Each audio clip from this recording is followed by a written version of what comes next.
All right, Okay. well, We're recording. we're recording. Morning. Yeah. Hello. Hey, everybody.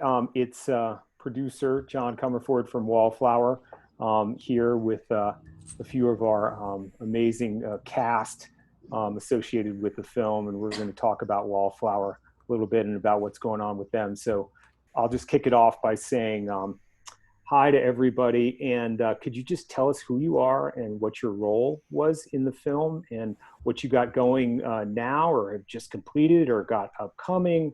You know, just tell us what's going on. Okay, start with you, Rochelle.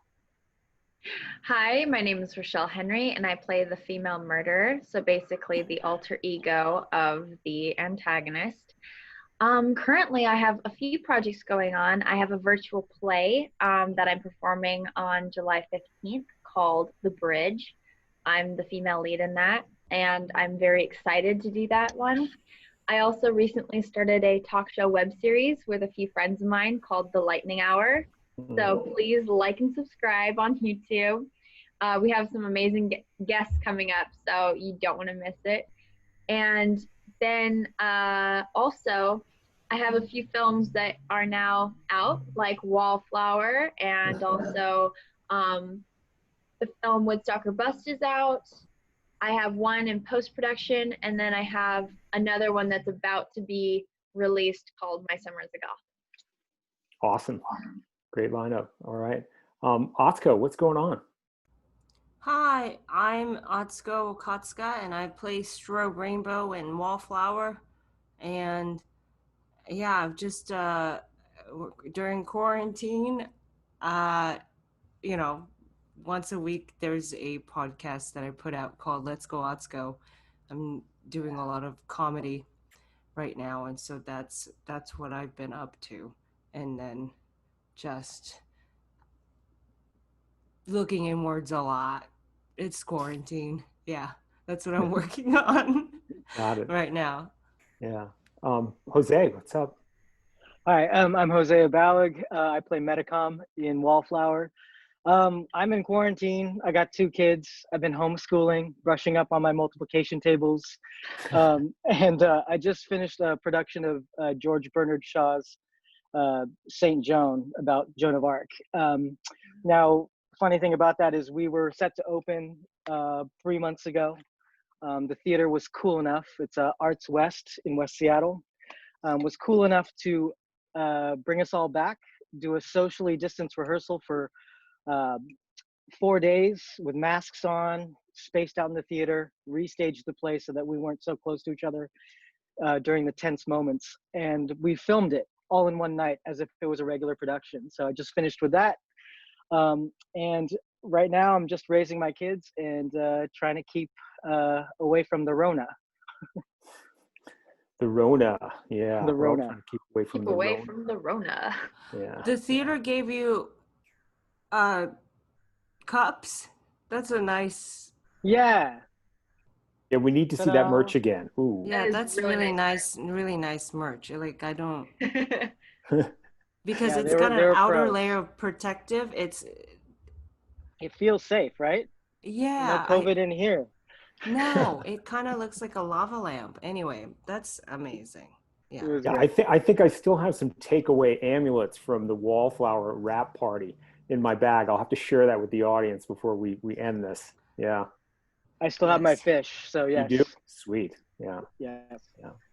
Well, you know, thanks so much for coming in and you know, chatting it up. So I'd love to hear more about, you know, because I don't really know how you guys first heard about the role. I would imagine it's, you know, through casting agents maybe, but maybe through friends or other actors. I'm just interested to know if you remember how that happened. Like, how'd you hear about the role? As far as I know, with mine, it's been a few years. But as far as I remember, my agent contacted me and said that I was being considered for a role. And then when I got the script, the role I was originally, that they were originally, you know, that you guys were originally looking at me for, I was a bit too young for. And so then a few months later, I was contacted about this role. And then I think I did like a Skype meeting with you Really? guys. I think so. And then I found out I got the role. So I think far as I remember, it was just like, here's the script, look it over.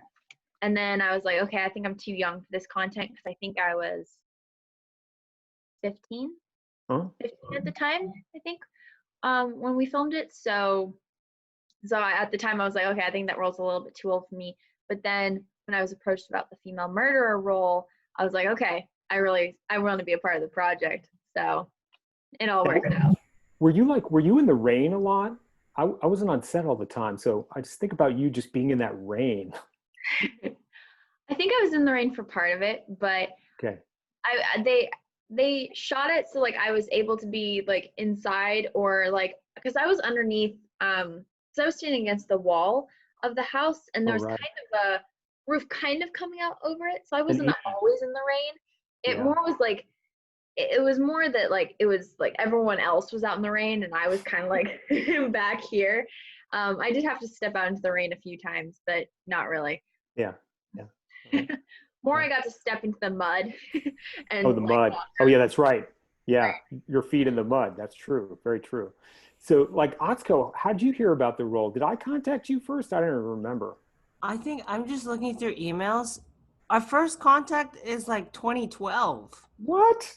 Yeah. Oh my God, you're looking through emails too. That's so aggressive. Well, I mean, I wanted to get the memories right. By the way, also, Rochelle, no one has ever in the history of everything has ever told me I'm too young. So that's kind of cool. It was a content thing. I think that because everyone like has always thought that I was 18 before I ever turned 18. A lot of roles, like I was cast on multiple projects where I'd be playing a high schooler, and the directors wouldn't know how old I was until like a mutual friend was like, you realize she's 14, right? I had that a few times, but then we were already in the middle of filming and they never asked me and I'd never bring it up. And then they were in the middle of filming and I was like, okay, well, that's a part of it. But yeah, so at the time it was more like a content thing where I didn't think that it would work because of my age. But the female murderer role, there wasn't anything in it that I didn't think there wasn't anything I didn't think that would not work for me as a 15-year-old to do. So it turned out great. I'm happy with the role I got. No, that's actually a very mature, that was a very mature way of looking at it. Yeah, I've been told I'm too old for roles. Anyway, that's you were like what? You were like 16 when I first contacted you? I guess no, in my 20s. So I was 20, 22 or something, and then somebody's joining us. Yeah, we're getting Son's coming. Oh my God, it's been so long. I get told I'm too tall a lot. I think it's Hope. My hair is blonde, Oh, it's Hassan too. Nice. What's up, Hassan? Guys, what's up, man? Hi. Wow, Hassan, it's been a long time, man. So cool. Yeah, it is. How's it going? Who else is on here? I'm late to the party. Welcome. Well, Hope just joined. Rochelle. We got Jose. We got. Oh man, look at the whole cast. I know this is like I feel like we're on the set of the movie right now. I'm looking at the same faces. I love it, man. You busted in perfect time, man. So let's go with right now. You see a kitchen behind me. Yeah. Oh yeah, you're in it, man. Yeah, you're in it. So let's Hope. What's going on? So tell us, what's your name? Because now you're new to the scene, and what was your role? Tell us, Hope. Yeah, so I played Zen. I played the girlfriend of Atsuko's character. And what was your my name is my character name or my real name? Character name. Yeah, Zen. Zen. All right. Yeah. And what do you have going on now, or what did you just complete? What's upcoming? Like, what's going on for you? Yeah. So I do a bunch of voiceovers. I've been counting my blessings right now that I've been able to continue doing some voiceover work from home. And then in addition to that, I have a web series called Cuddle the Series, which is about a woman who reinvents herself as a cuddle therapist, and the hardest person to hug is herself. And that is all streaming online right now. So at cuddletheseries.com. Nice. Hey, Hassan, what's going on? Where are you at? You in a stairwell? Walk-in fridge? He's in the skylight. He's in the skylight. He's ascending. There he is. There he is. Muted. Hassan, you're muted. We can't hear you. He's working. He's working. He's got He's gloves working. Oh, And so Hassan's going to be our He's telling his neighbor what's up. He's like, hey, I'm trying to do a Zoom. Wait, you're still muted. The joys of Zoom. Yeah. There we go. There you go. You're good. Yeah. So Hassan, what was the name of your character, man? Orco. That's it. What do you got going on now, man? Besides your working today. I got a lot going on. Even right now as we speak. I'm walking orders down. Nice, man. From a fish restaurant that my family runs. Oh, sweet. What's the name of the restaurant, man? The Fish Box. The Fish Box. Where's it at? It's right on 20th and Spruce. Nice. And then I also own Lim's Bookstore right on Rainier Avenue in Columbia City. Ooh. Books and fish, man. Good combo. I'm a pescatarian, man. I love to read too. Oh yeah. Oh yeah. Yeah, and I believe I called you not too long ago because I was well, this is before COVID, because I wanted to set up a live jazz. Oh yeah. Yeah. Yeah. So I'm still doing all of that stuff. Yeah. I was actually gonna get on this call from the store, but it's been so busy up here that I got called up here. So. All right. I'm up here. Well, we were just talking about like how people heard about their roles, and like Jose, how'd you hear about the role? Funny story. I had one agent when you guys first called me, and then I like dropped her and went to another agent, and they had to like talk to each other, and they were like not on good terms. So I remember like sitting there going, well, I'll still go. Like, you just have to tell me where it is. And then my agent at the time was like, I'm trying to find out where it is. I don't even know what's going on. And they weren't communicating because my agent used to work for that agent, and they like parted ways. Right. So I finally get to the audition, right? And it was like all good. And then Jagger's like, the director was like, hey, you did this really great monologue last time. Can you do that again? And I was like, it had been like years. And, you know, actor brain, like for some people, like they just remember things, you know, you just start in with them and they remember the scene. For me, like I only have so much space in here. And he was trying to get me to remember this monologue where I was this gnome trying to battle all these. Oh, dude, I remember that. Right. And I was like, I'm so sorry. It's like, it's like totally out. And so, but he cast me anyway, and it was a lot of fun. So, yeah. Yeah. Well, the resonance of the gnome, man, that, you know, that was echoing through time, man, for sure. Awesome. Yeah. Yeah. So Hope, how'd you hear about the role?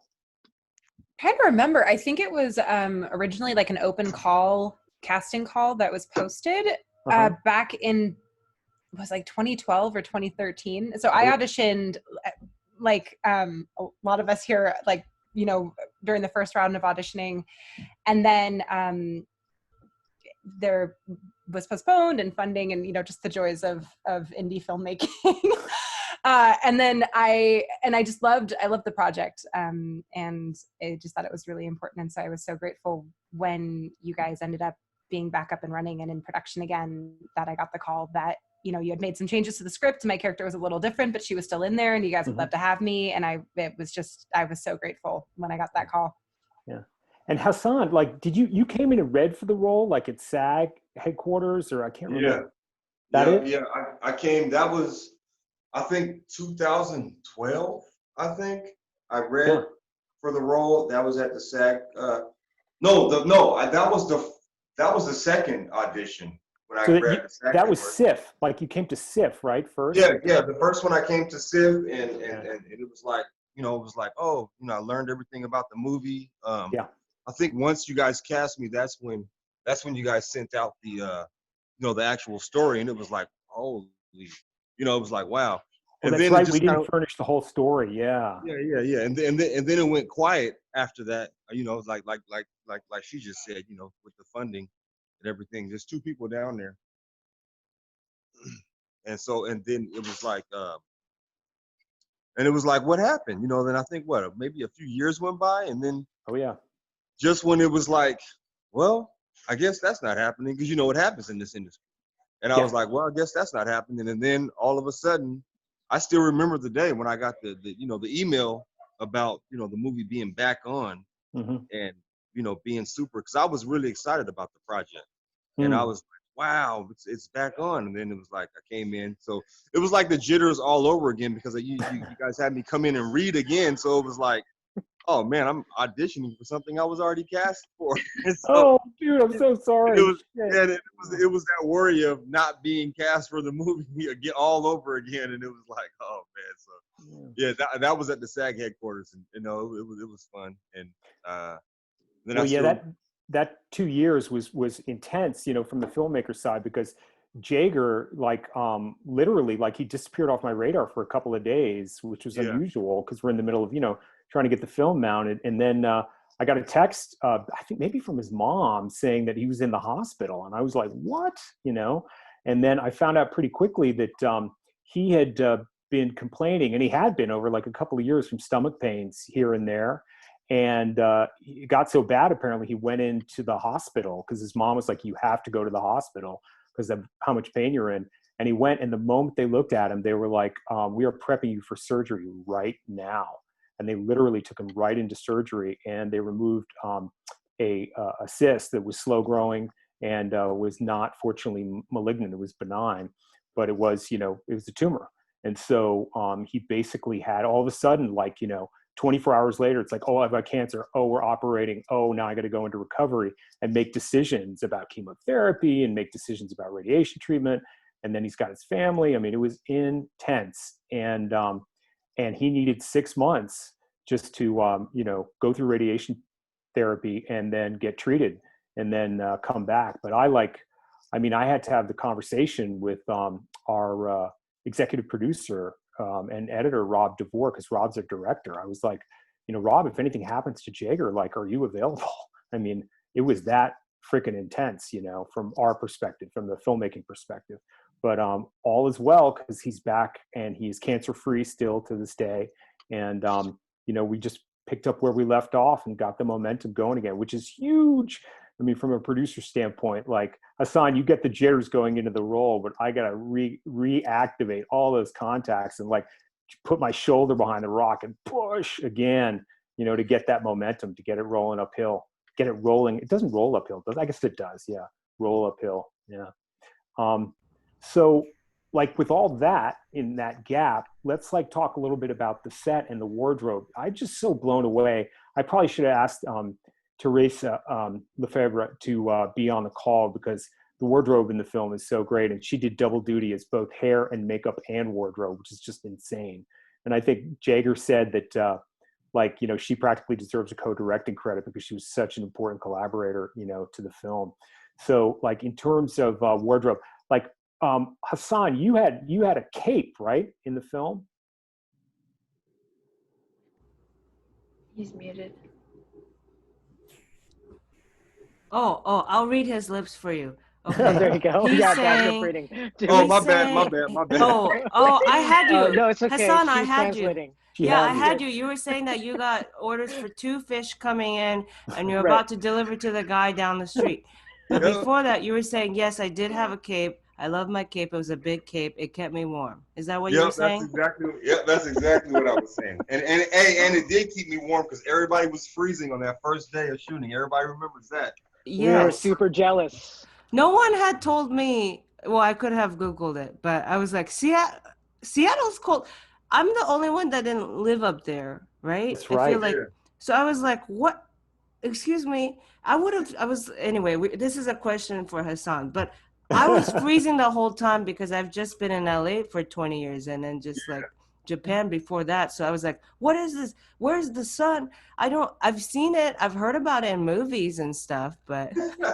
When we were filming in January, right? January in Seattle. It used to be a little bit more temper neutral, but over the years, it's gotten colder and colder, I think. Yeah, totally. Hold on, really quick. I gotta put my phone down again. Yeah. Well, and Atsuko, I think we hooked you order. up with a red hoodie. I think that's what you were wearing like most of the time, was like a red hoodie. You know what's crazy is Teresa. How do you say it? Teresa? Therese.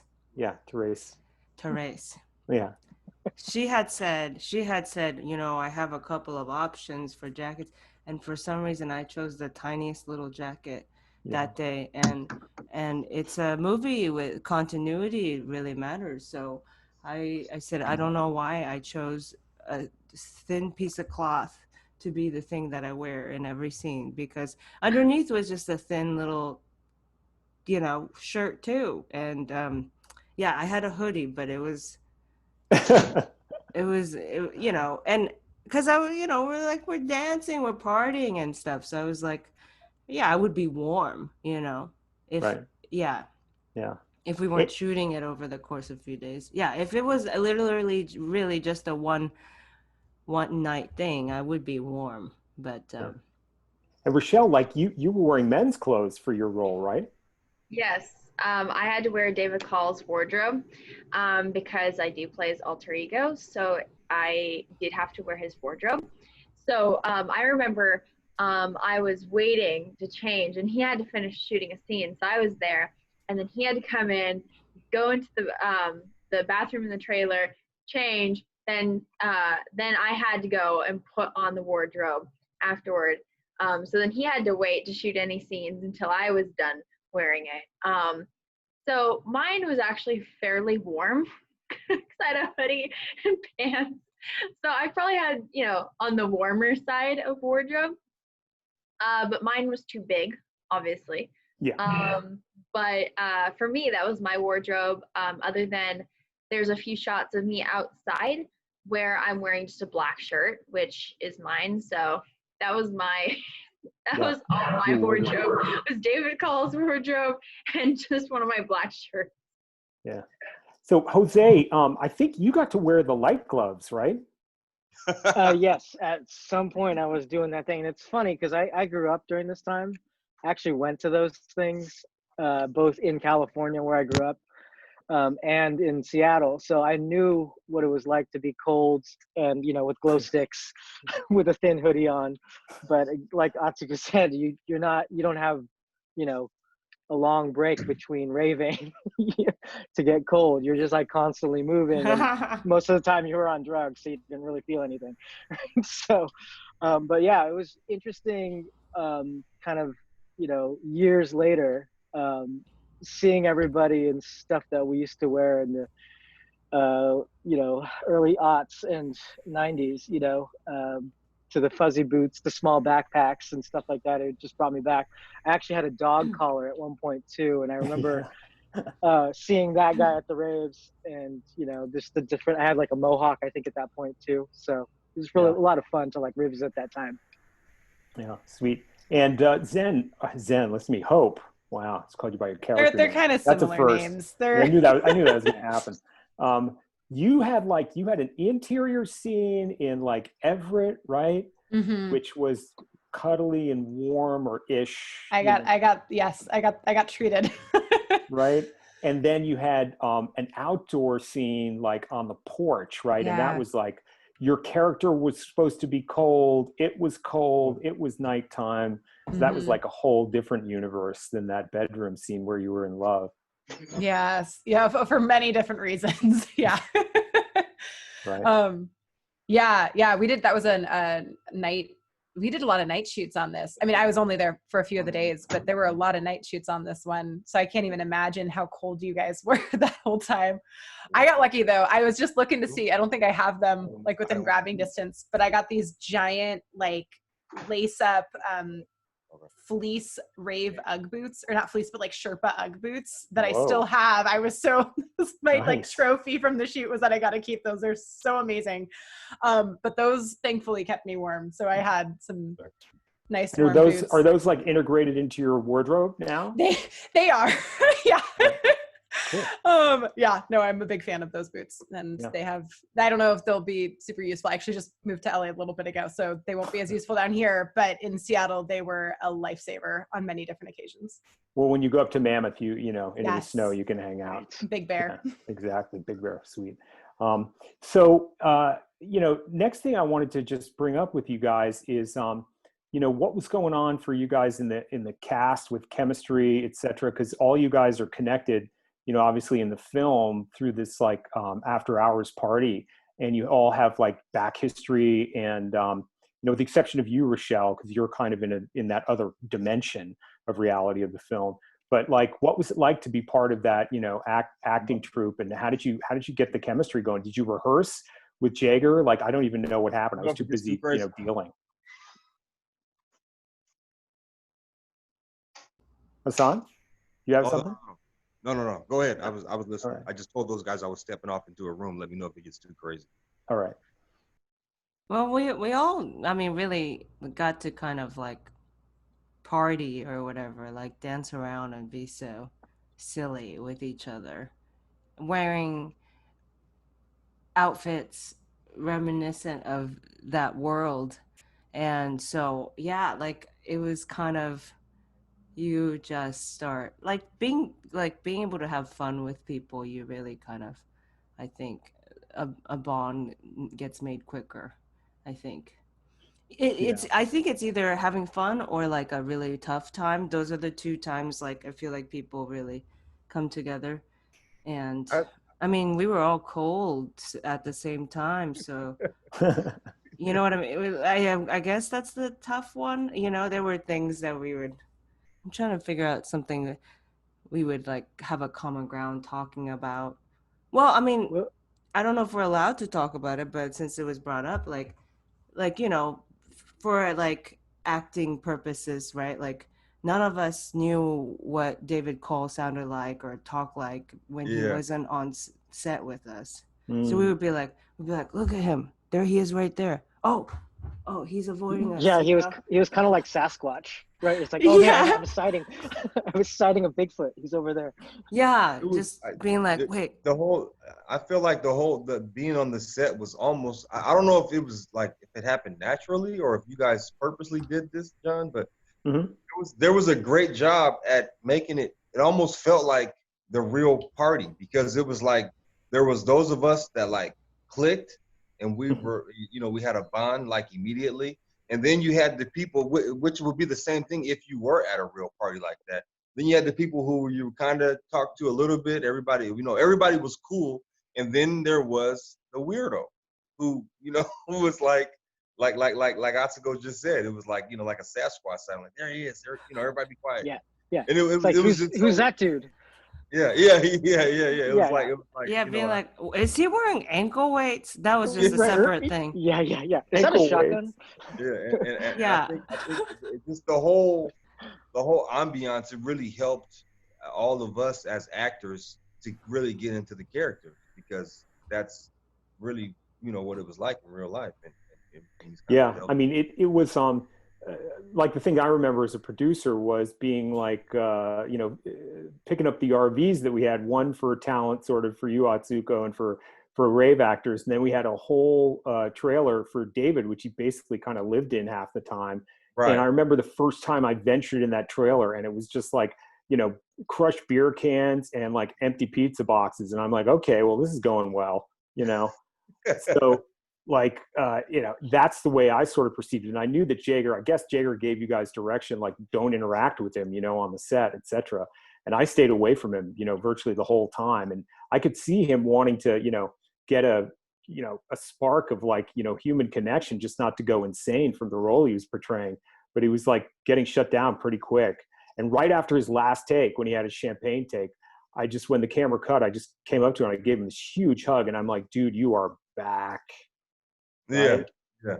Because that was it. I knew what was going on from there. And there were things that like went on with him that I heard from Dr. Adler, because he met Rich Adler, our co-producer, and had a meeting with him that Jagger and I did not attend. And they talked a lot about character. And I guess David, like, to prepare for the role, like, he slept with a gun. Like, there was a lot of intense things going on for him before the shoot started.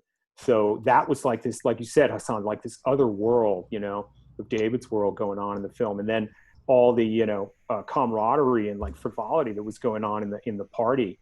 And because you guys did such an amazing job of creating that energetic atmosphere. Like the images I'm flashing on now are like, Atsuko, when you're wearing like, I think you borrowed like Molly's Shroom Fairy's tiger hat, and you had that going, and you had like maybe a furry coat like inside, and there's a scene in the film where you're dancing in the living room.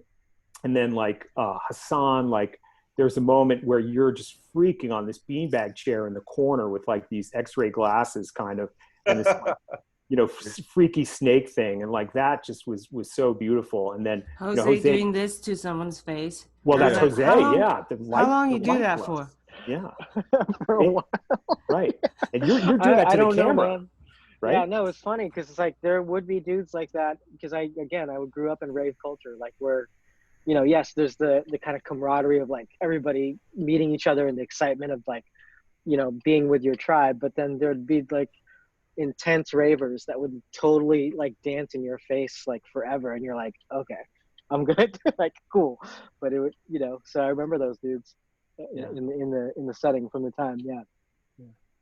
So how does this connect? Does this connect at all? You know, for you guys, I guess we're in Seattle, we're in like Central California, we're in LA here on this Zoom.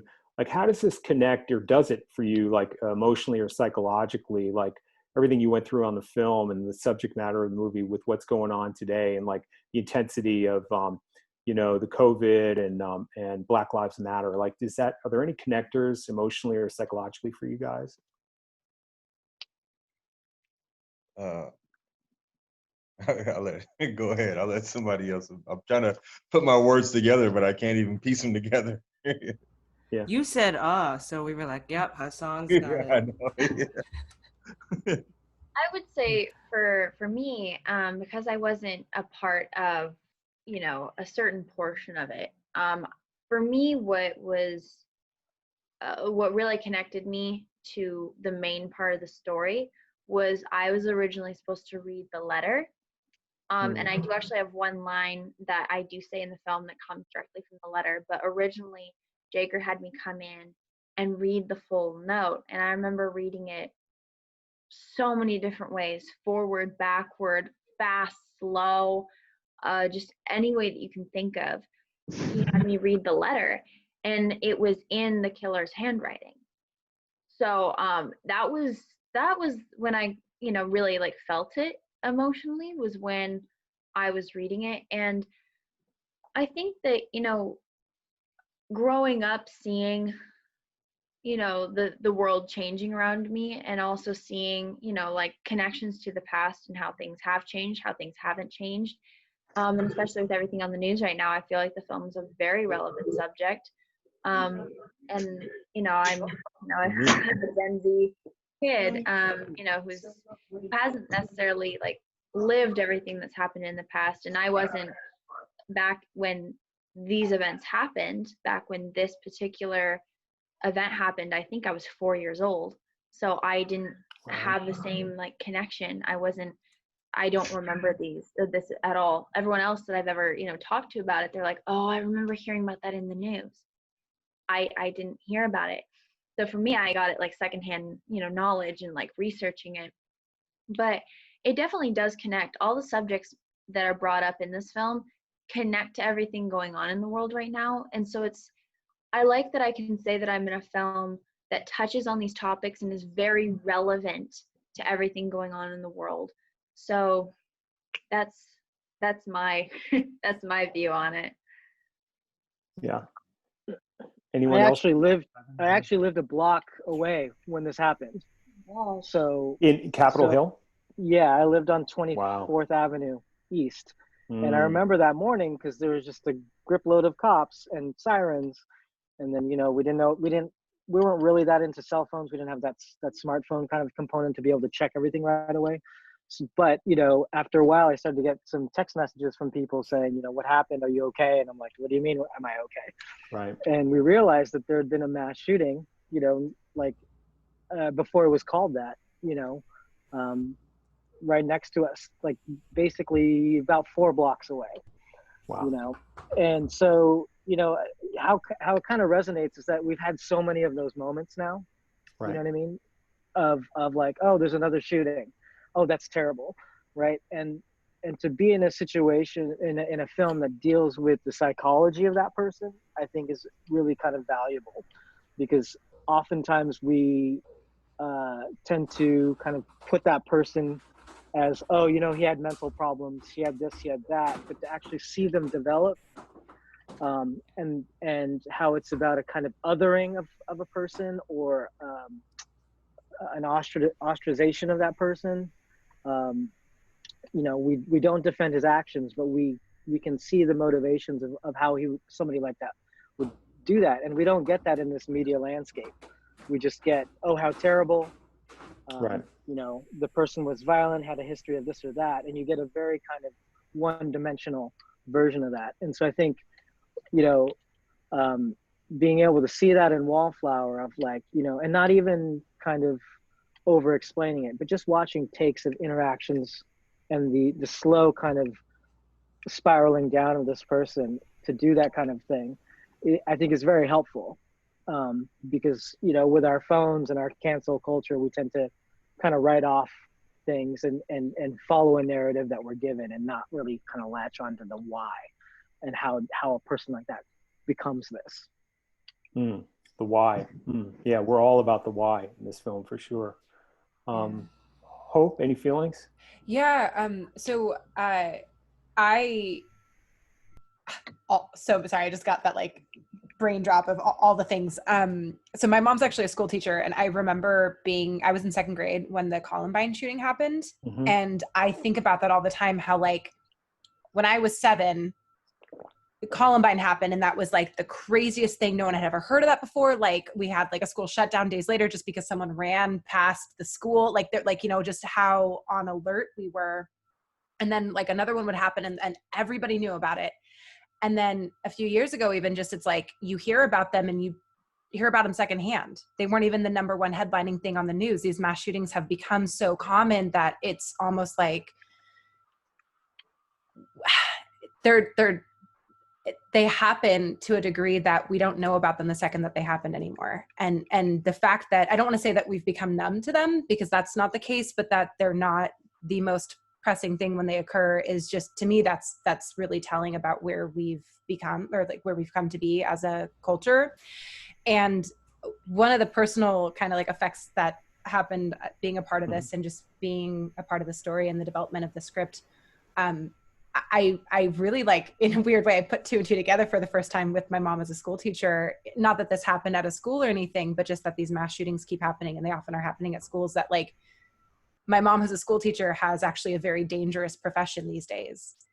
And how crazy that is, that you, like, I'm getting, you know, goosebumps right now just talking about it, that this has become a part of our culture due to, you know, in my point of view, like a lack of attention to mental health, the lack of, you know, funding for mental health, and people feeling like they have a space to reach out to, and a number of other things as well. And, you know, it's a whole other conversation. But I was just so grateful. And I saw this in New York when it premiered in New York. And I brought a friend with who I hadn't told her everything that it was about. And she was there. Yeah. And so we were just both sitting there and like gripping each other. And I still remember sitting in that theater crying and just being so struck by everything, and just so grateful for how well, exactly what Jose was saying, like that you portrayed the character, not from showing the otherness, but not from making him an other. And I think that's the way that it's done a lot of times.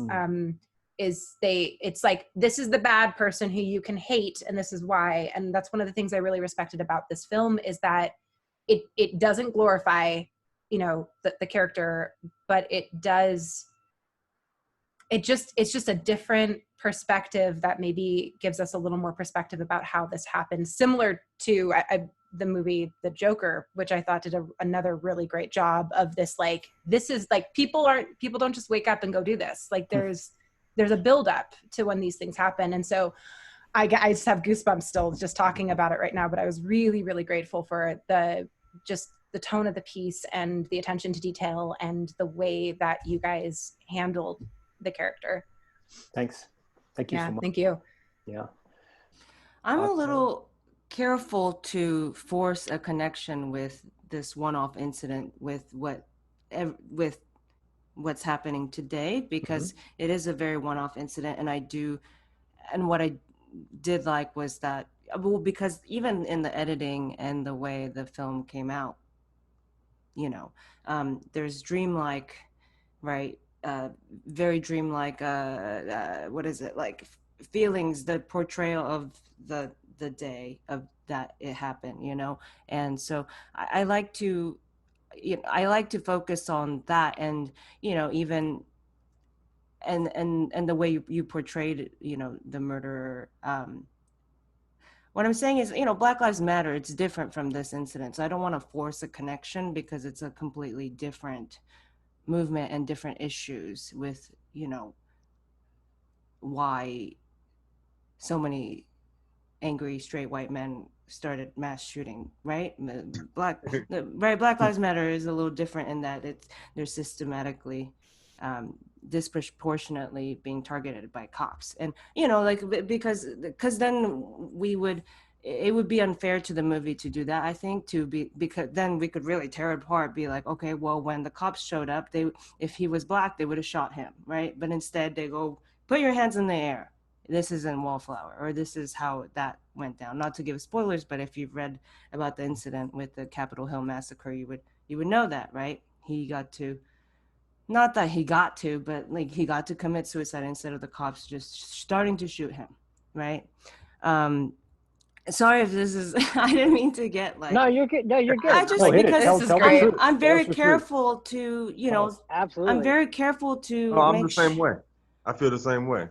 Yeah. Right, to make sure like that it's a one-off, that we were able to you know, give homage to the people that were there, that the victims or the survivors too, and so the way that the killer was portrayed, I like that it wasn't like, oh, feel sorry for him, you know.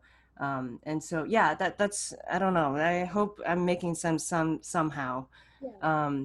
Totally. But I like that the film isn't like, we have an answer, and this is why. This is why, you know, we need to feel for, ask certain questions when somebody shoots up a place, or, you know, like, I like that it's not like an all-knowing film. It's more showing what happened and that night in a very artistic way. Yeah. Hassan, any feelings, man? I kind of feel the same way. That's like, you know, real careful to place what's going on today in the same place as like the movie. It's like there is definitely some kind of connection, but I'm not really sure how to put it together. Just as far as like the frustrations and the you know the you know, that reaching that boiling point. It's, you know, so that's what I mean by there's definitely connections, but I don't know if I would, you know, place them like together and say, hey, this was going on then, this is what's going on now, because it is two different things, but they are both, you know, something reaching its boiling point, and this is the outcome of it. You know what I mean? Does that make sense? Yeah. Hey, totally. Hi, sorry. Hey, what's up? No, it's good to see you. Yeah, so we're just diving in deep. I'm going to share a couple things I've been thinking about, because we're all talking about how does the film connect at all to what's going on today. And yeah, from my perspective, the only thing that I experienced in the making of the film that, you know, brings me into today and connects was, I maybe told this story, Rochelle, you might have heard it in LA at the commercial opening at the Lemley Theater, but and some of you, I think, were on the set. Atsuko, you were on, it wasn't the set, but it was a real life rave that we went to before we started shooting the film. We got down to a spot like in Soto, and we wanted to do a little bit of like B-roll photography, and we brought some actors down. And I had mentioned to to Mike Soldum, the cinematographer, do you have a smaller like camera package that we could use? Because I don't want to be so obtrusive and bring the big red down. And, because we're going to be in this space where it's not a film set, right? It's a show. And so I wanted to keep it on the DL a little bit more. And he's like, well, we need to use the big camera if we're going to put it in the film, this and that. I'm like, all right, well, just wait till I get down there and I will talk to the promoter, because I already talked to him ahead of time to set it up so that we have permission to come down there and do some shooting and basically have everybody connect with the scene. When I got there, David and Mike were already shooting outside of David's truck. And so I got buttonholed by two of the promoters at the show who didn't know anything about what was going on, because the other promoter had not communicated to them that we're going to be there. And so one of the promoters, who apparently was, actually I think both of them, were at the Shack the night of the shooting in 06. And so they were freaking on me immediately. They were like, who the fuck are you? Like, what is going on here? You better have permission to be here, and you wait here, and I'm going to go get the guy, who you said, and the whole thing, just ratcheting up in tension, in terms of tension. And then I'll never forget it. One of the guys put his face right up to mine, and he said, "We don't talk about this." And he yelled at the top of his lungs right in my face. And I thought to myself, all right, this is a full-blown PTSD moment this cat is having right now. And this is a result of the fact that he does not talk about this stuff. And right at that moment, I turned and I looked, and Jagger popped into sort of my view. And the promoter in front of me turned and he looked at Jagger and he said, "I remember you from back in the day."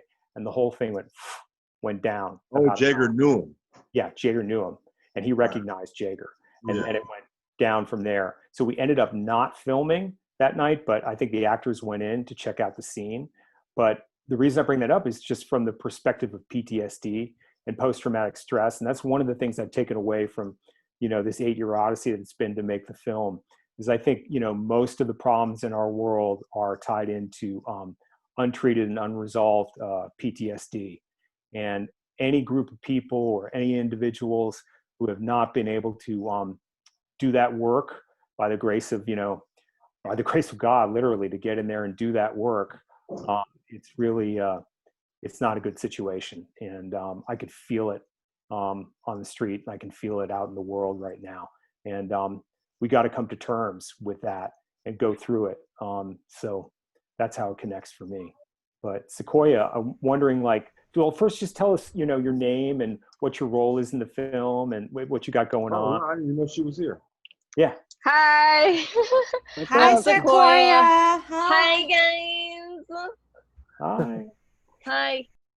So I'm Cequoia. I played Ranma in the movie. And right now what I have going on is nothing, due to our pandemic that we're currently in. So I'm just trying to stay safe and stay home as much as possible. I am working again. I work at Victoria's Secret full time, so I'm doing that. But other than that, I just try to go to work and come home, and I don't try to do anything extracurricular right now, at least for the time being. So just trying to play my part. Are you in Los Angeles still? Yes, I am. Oh, okay. All right. Well, we talked a lot about, chemistry between characters and the party scene that we were filming inside. And now it's amazing. I watched so much of this footage, not as much as Jagger and Rob, our editor, but I watched so much of the footage. What pops into my mind immediately when I see you and I see your face, because it's been a while, maybe since the slam dance, is the scene you did with David on the couch where the murderer is hitting on you in the film. And what that was like, for you to prepare for that with, I don't know if you prepared with Jagger or how was that for you? Well, it was really hard because I couldn't prepare with David. I would have loved to do that, but I know we were trying to do the whole isolation thing going on, which I respected that, but I still would have liked to at least have 20 minutes before we started filming just to feel each other out and go through the lines, because my first time going through the lines with him was on camera. There was no like rehearsal before. So I would have liked to prepare in that sense a little bit more, but I understand like we didn't want we didn't want to become friends with him, I guess.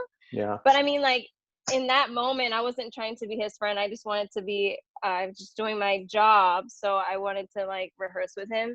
But preparing, I mostly just like before that, I would just run it, you know, at home by myself, or like at that time, my boyfriend would help me prepare like at home. And then that's before that scene that morning, Jagger and I, we didn't go through the lines. We just went through like energy, as far as like trying to warm up my energy.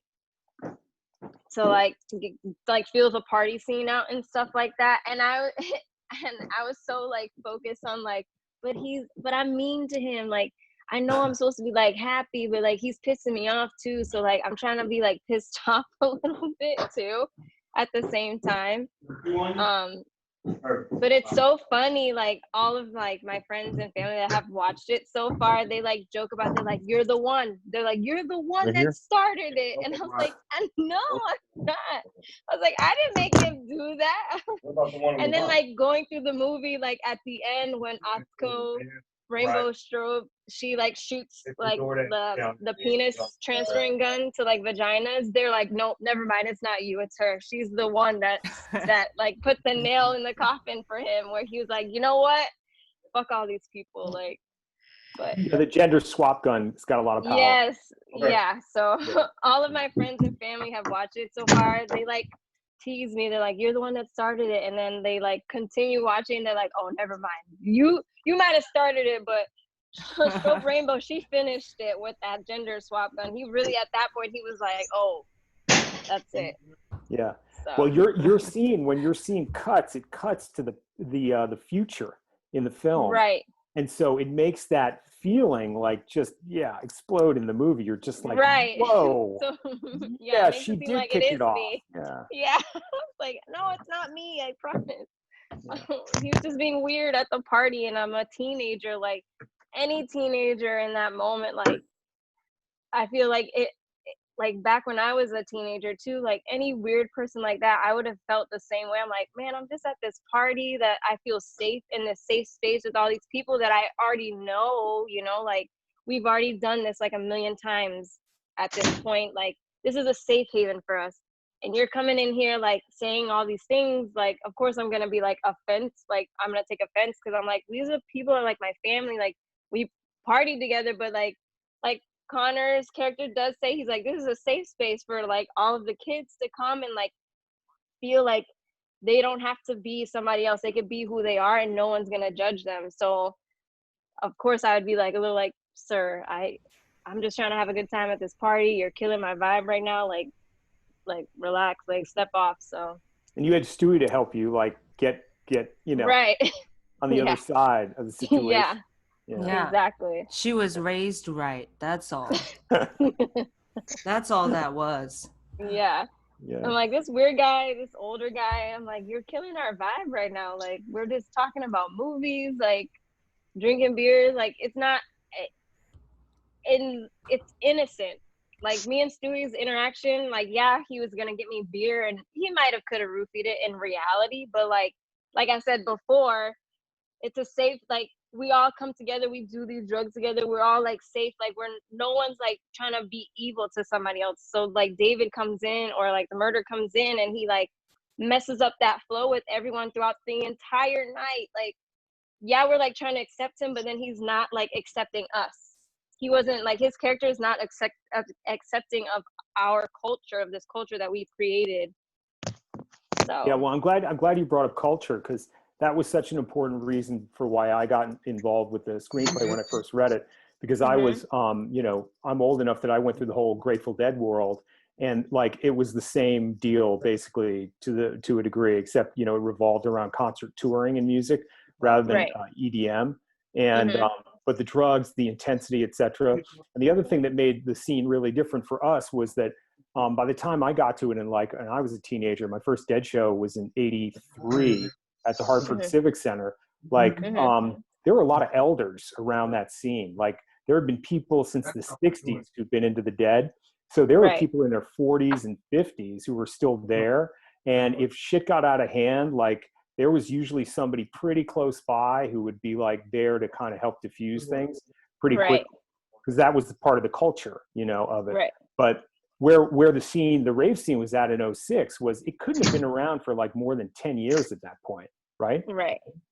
Like maybe 90s, mid 90s that really started. So Yeah. even the people who've been, you know, kicking it for a while, they weren't that old yet. And that was kind of, you know, that was part of the thing I felt. And I just felt so much for all you guys, because it's like, you're all my, you know, my friends. I mean, literally on Sundays at 5 o'clock now, I get on Zoom and I talk with other people from that time, and we forge those connections, and they're still real, like 30 years later.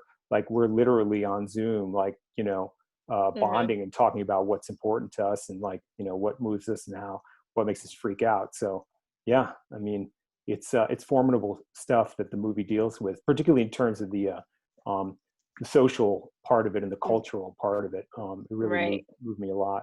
And so I'm so thankful, you know, that we have this time, you guys together, to reconnect a little bit here on Zoom. And before we wrap it up, you know, I was wondering, do you guys have any questions for me, you know, for the producer? You ever wondering anything about, you know, why this, why that with the film, you know, how long? I mean, the Odyssey, the behind the scenes Odyssey is unbelievable.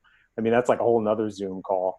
But, you know, just managing the whole thing through time has been, you know, definitely the most challenging film I've ever worked with. So you guys got any questions?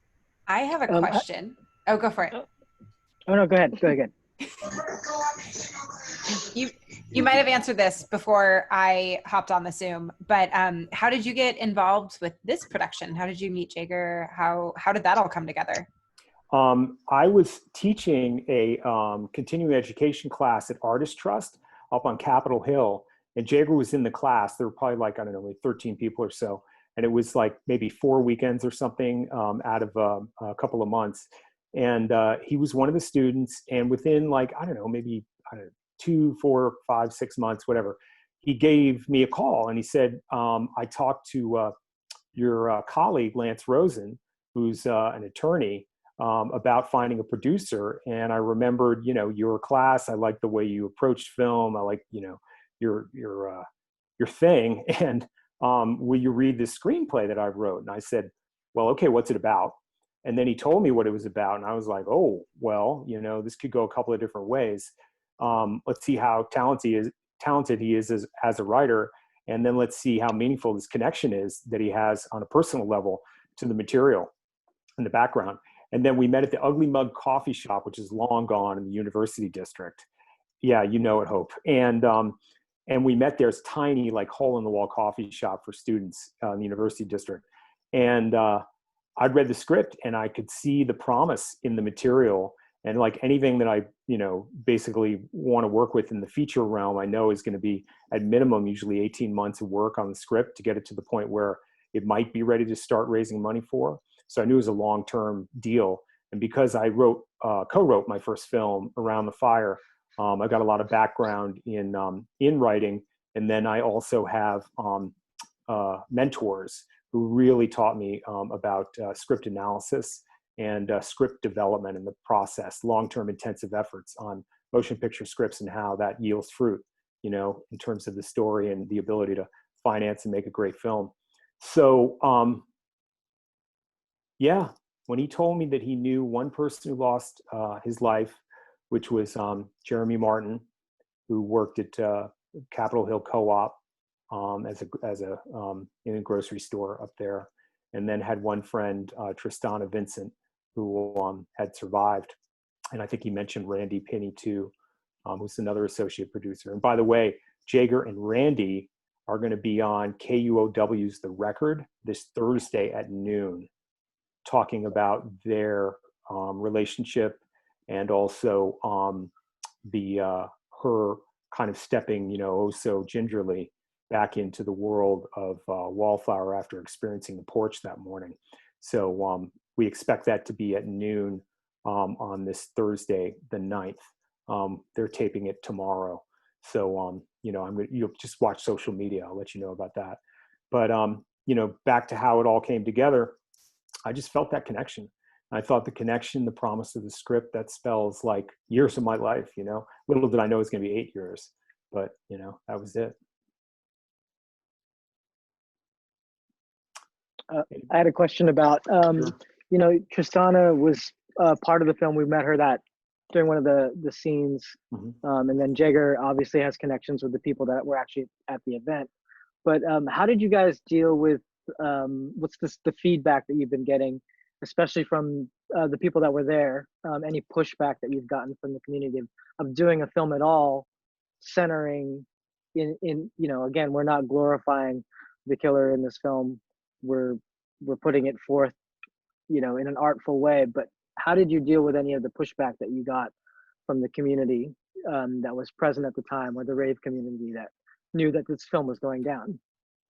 Yeah, I mean, it's been taxing for me as a producer, because I understand in clear terms what, as I mentioned before on the call, like PTSD looks like and feels like, having had that happen to me. I didn't I've never had any violence happen to me in my life that has created a lasting impression of trauma. But my father was a violent alcoholic, and I can remember as a child being pulled out of bed, in particular, like by one arm and right onto the ground, like many times out of dead sleep. So I had that to draw on in terms of what some element of trauma looks like. I think that all those people who were in and around that community, and certainly everybody who experienced the thing, I mean, it's just idiotic to even say they're entitled. They're not entitled. They have everything that they feel is valid. And if they don't think that a film should be made, that's valid.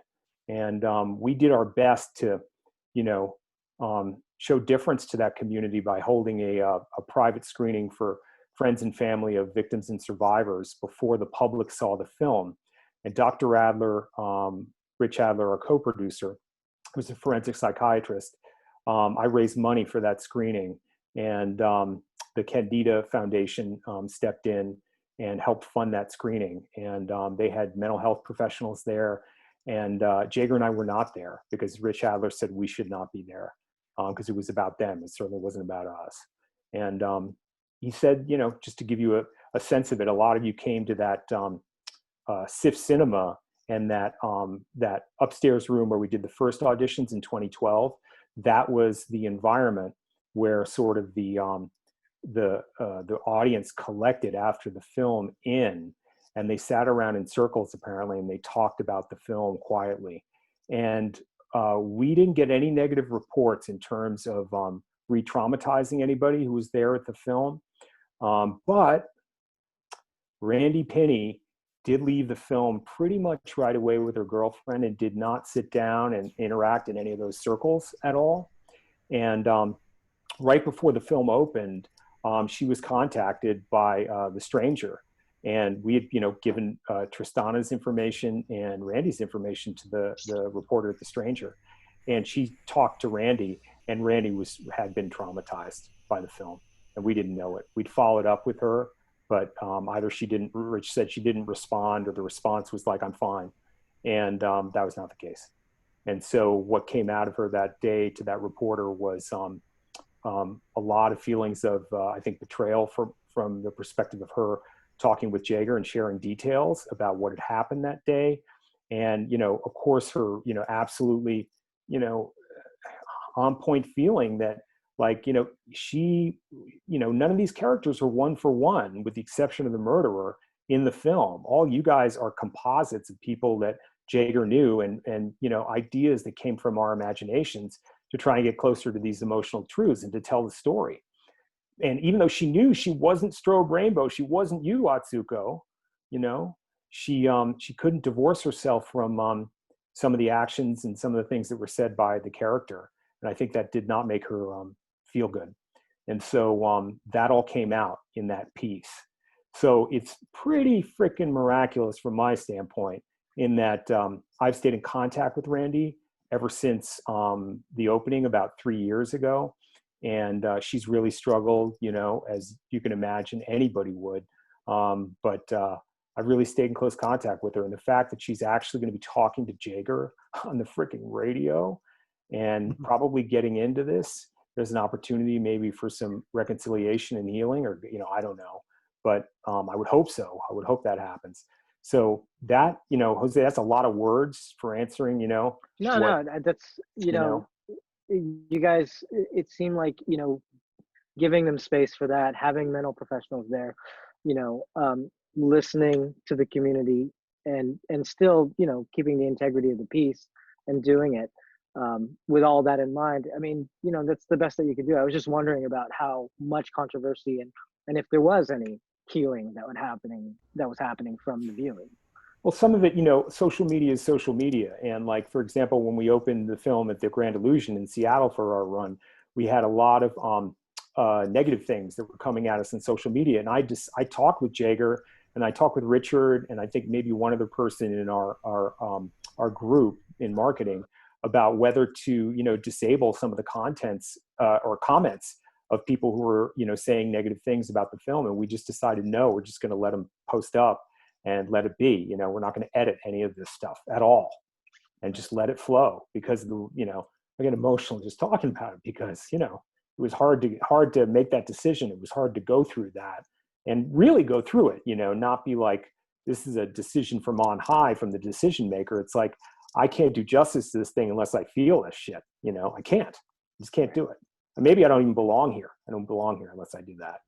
So, yeah, we did that. And then they had talked about showing up at the theater and this and that and the other, but it was a good screening. It was quiet. Nobody showed up to, you know, protest or confront us.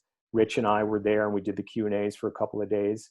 And the screenings were powerful. And we're going to post one of those, I think, Q&As here soon if we haven't already. And yeah, it turned out. Awesome. Thanks for sharing that. Yeah. Any other like questions for the producer? No, but that was something that I was kind of curious about too. So that was, you know, it brings to light just like ethics in filmmaking, and like Jose was saying, yeah, considering community if you're shedding light on one that suffered. So yeah, because my question was going to be like, well, so what do you do now, right?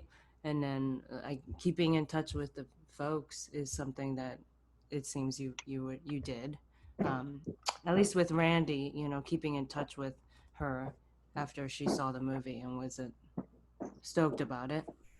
Yeah, Randy and I, we have things in common, so that was a natural for me.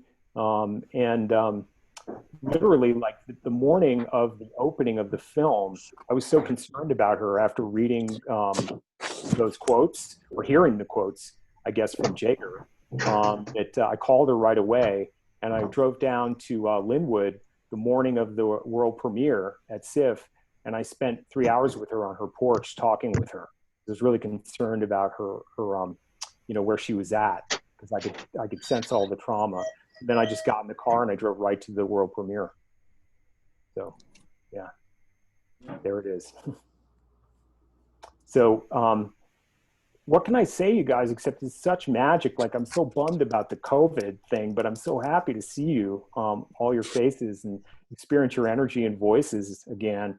Like, you know, even if it's in this digital context, it's like such a miracle to do that. I spend a lot of time on Zoom with other meetings too, but get into this kind of, you know, state where we're talking about the stuff that's so meaningful, and then also, you know, the awesome parts of the memory of some of the things you guys developed in relationships. Is just warms my heart. It's really cool. So anything that you guys, you know, feel compelled to share, any burning desires, like with people, you know, about the film. Oh, and I did want to mention that if you guys could help promote the film on your social media, and then encourage people to review the film on Amazon and iTunes, if it resonates with them, that'd be really cool. It'd be really helpful for us, because it helps create visibility. And I think we've got some other reviews coming out maybe on the film. I'm not sure about press opportunities above and beyond what's up with KUOW right now. But, you know, just stay in contact with our social media and the cast and crew. group that I got set up too. That's kind of our little world, insular world, and we'll post this up there first before we put it up anywhere else. So if you could help out with that, that'd be cool. I just want to do a quick shout out to the whole production team, from the design to, just everything. From being on set and from conversations, I know that this was a very shoestring budget production, and it does not look like it. And I think that's really a huge testament to just the community that came together to make this film, and everybody's talents and your talents as a producer. And I was just like watching it on the big screen. I was just like, because you never know when you show up on these really independent film sets, you're like this, who knows? But it looks phenomenal. And so just, you guys are amazing. Thank you. Yeah. You wouldn't know that we're all like trying to do stunts. When like stunts go bad and you're like, oh God, are they just, where we're like, whatever. And that could look really cheap really fast and be like, she's falling on a mat. Yeah, that should be a YouTube channel. You should executive produce, Atsuko. When stunts go bad, I think that. Oh my God, yes. She's falling on a mat. That's just, you guys hear me? Yeah, we got you, Hassan. Yeah. Can you hear me? Yeah. Yeah. I was gonna say one thing I was gonna share that it just hit me. As you guys can see, I got a million things going on, but something hit me a while ago that I ran into a firefighter who was he was the first firefighter to go inside of the house when all of this happened. The real thing. Yeah, this was when was this? Around October or November when I ran into him. It was him. I was driving Uber and I picked up a firefighter, and his wife was a paramedic, and his wife was actually on the scene of another traumatic situation that had nothing to do with this that I won't even go into. And then he was the very first firefighter that walked into the house of the actual shooting when this happened. And he was like, we were talking about, he was telling me what it was really like, and then we were just talking about the movie itself. He was like, yeah, I want to go now. I want to see the movie. And my phone's about to die. So. Yeah, I had a serendipity too. I'll just share with you guys really quickly. About 2 weeks before the world premiere, I was in a fender bender on Queen Anne, and the woman who hit me just happened to be like in marketing from LA. She'd moved to Seattle 6 months before. She was going through one of those like uncontrolled intersections on Queen Anne and hit me from the left. She was not yielding to me. I was okay, but my car was not drivable and hers was. So I was talking to her as the police were there kind of filling out the report. And I was describing, the film and da-da-da-da. She was in the film industry formerly, and the cop overheard everything that I was talking about. When she split, the cop asked me, can you come over to the car? And I was like, sure. And I came over to his squad car, and he looks at me and he goes, I was at the house that morning. Wow. And he told me the whole story about what that was like, like your first responders perspective walking up. And like the most intense thing he said to me about it was the fact that they were so like woefully underprepared at Seattle Police Department to deal with anything like this, that he was in charge of sort of taking the statement of one of the girls whose boyfriend was at the hospital, who ultimately didn't make it, and that news got back to the scene, and she just went apoplectic, and he didn't know how to handle it. He just needed to get a statement from her. And when he finished with a statement, he turned to her and he said, "You're free to go." And he literally watched those kids like walk back into Capitol Hill, like, with their rave clothes on, covered in blood. And he said they still talk about it at the SPD to this day as one that they just like, they were so unprepared for. And they feel for those kids who are now adults, in their 30s. That fire department guy, he was the firefighter. He was telling me, he was like going into details, telling me what it was like walking in that house with all the bodies laying there. And it was just so weird for me hearing him explain it, and then kind of in my mind, reliving it the way we lived it, filming a movie about it. Yeah, where you just had chocolate sauce on your head. Yeah, exactly. Right. No, for real. Yeah, that's funny. But for real, it's chocolate sauce? Oh, I don't know. I actually. Actually, what was that? It did taste. It was like syrup, and they had like it was a minty flavor. It tasted weird. I caught you. So y'all were eating it? I was like, No, I was like, someone's I was not How do you eating know? it because they had it. They had it. I don't. This didn't make it in the film, but they filmed an extra scene where like it was like dripping out of my mouth, and like David's on top, over top, like from his point of view, and I'm like begging for him not to shoot me. So I had it in my mouth to like dramatize like I was bleeding out of the mouth, because technically he had shot me in my stomach. So I mean, I would start bleeding out of my mouth anyways from that injury. So okay, so yeah, it does not taste good.